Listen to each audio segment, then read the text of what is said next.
जब ज़िकरिया अलैहिस्सलाम ने अल्लाह से औलाद की दुआ मांगी तो जिब्राईल अलैहिस्सलाम एक खूबसूरत जवान की शक्ल में उनके पास आए और उन्हें एक नेक और सालेह औलाद की खुशरंजी दी। हज़रत ईसा अलैहिस्सलाम की पैदाइश भी जिब्राईल अलैहिस्सलाम के कलमा कुन से हुई। मुख्तसर ये कि पैगंबरों के वाक़यात में हज़रत जिब्राईल अलैहिस्सलाम का ऐसा किरदार है गोया आपने दुनिया की तारीख़ को बदल डाला। तमाम नबियों के पास हज़रत जिब्राईल इंसानी शक्ल में आते थे, लेकिन आखिरी नबी हज़रत मोहम्मद सल्लल्लाहु अलैहि वसल्लम ने हज़रत जिब्राईल को उनकी असली हालत में देखा है। जिब्राईल अमीन और हुज़ूर सल्लल्लाहु अलैहि वसल्लम की पहली मुलाकात का वाक़या नहायत ही दिलचस्प है। दरअसल हुज़ूर को तन्हाई पसंद थी और आप गार हिरा में जाकर इबादत किया करते थे। लिहाजा एक दिन गार हिरा में आप इबादत में मशगूल थे। इस असना में आप सल्लल्लाहु अलैहि वसल्लम के पास एक फ़रिश्ता आया और कहा पढ़ो। आपने कहा मैं पढ़ नहीं सकता। फ़रिश्ते ने आपको सख्ती से दबा दिया, फिर छोड़ दिया और कहा पढ़ो। हुजूर ने कहा मैं नहीं पढ़ सकता। फ़रिश्ते ने दूसरी मर्तबा दबाया, फिर छोड़ दिया और कहा पढ़ो। हुजूर ने कहा मैं नहीं पढ़ सकता। तीसरी दफ़ा उस फरिश्ते ने आपको फिर दबाया और छोड़ दिया और कहा अपने उस परवरदिगार का नाम लेकर पढ़ो जिसने इंसान को पैदा किया। इसके बाद आप सल्लल्लाहु अलैहि वसल्लम घर वापस आए। आपका दिल लरज़ रहा था। आप अपनी ज़ौजा हज़रत खदीजा के पास आए और कहा मुझे कंबल उड़ा दो। लिहाजा उन्होंने आपको कंबल उड़ा दिया। जब आपकी घबराहट कुछ कम हुई तो आपने हज़रत खदीजा को सारा वाक़या बताया।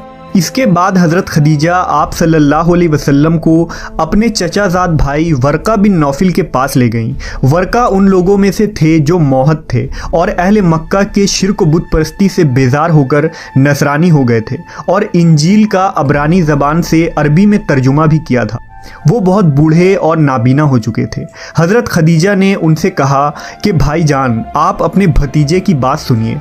वर्का बिन नौफिल ने कहा कि बताइए आपने क्या देखा। हुजूर ने गारे हिरा का पूरा वाक़या बयान फरमा दिया। ये सुनकर वर्का बिन नौफिल ने कहा ये तो वही फ़रिश्ता है जिसको अल्लाह ताला ने हज़रत मूसा के पास भेजा था। फिर वर्का बिन नौफिल कहने लगे कि काश मैं आपके ऐलान नबूवत के ज़माने में तंदुरुस्त तो जवान होता। काश मैं उस वक्त तक ज़िंदा रहता जब आपकी कौम आपको मक्का से बाहर निकालेगी। ये सुनकर हुजूर ने फरमाया कि क्या मक्का वाले मुझे मक्का से निकाल देंगे? तो वर्का ने कहा जी हाँ, जो शख्स भी आपकी तरह नबूवत लेकर आया लोग उसके साथ दुश्मनी पर कमर बस्ता हो गए।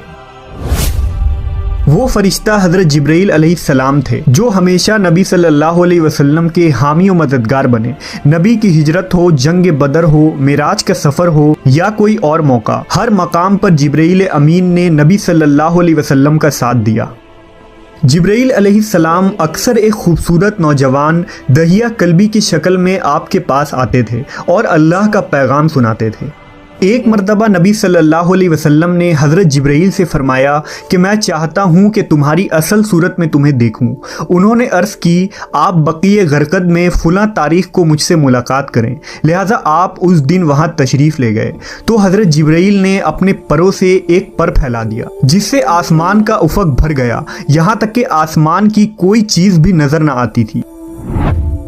एक रिवायत के मुताबिक एक मरतबा रसूल अल्लाह सल्लल्लाहु अलैहि वसल्लम ने हज़रत जिब्राईल से पूछा ए जिब्राईल ज़रा ये तो बताइए कि आपकी उम्र कितनी है। हज़रत जिब्राईल ने आपको जवाब दिया या रसूल अल्लाह मुझे अपनी उम्र का सही इल्म तो नहीं है, लेकिन इतना याद है कि सारी कायनात के पैदा होने से पहले अल्लाह के हिजाबात में से चौथे पर्दे में एक सितारा चमका करता था और वो सितारा 70,000 साल के बाद एक मरतबा चमकता था और मैंने अपनी ज़िंदगी में वो सितारा 72,000 मरतबा देखा है। इस पर हुजूर सल्लल्लाहु अलैहि वसल्लम ने जिब्राईल से कहा ए जिब्राईल मुझे अपने रब की इज़्ज़त की कसम वो सितारा मैं ही हूँ। इस रिवायत को अली बिन बुरहान हलबी ने अपनी किताब सीरत हलबिया में नकल किया है, लेकिन इसकी कोई सनद नहीं मिलती। लिहाजा अक्सर उलमा इस रिवायत को मौजू करार देते हैं।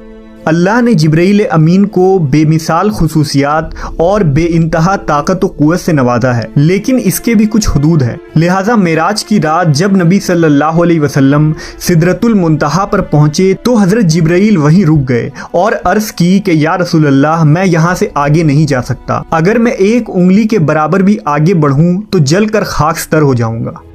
इंजील और तौरेत में हजरत जिब्राइल को गब्रील के नाम से जिक्र किया गया है। किताब दानियाल और लूका में हजरत जिब्राइल के मुतालिक तफसीली जिक्र मौजूद है।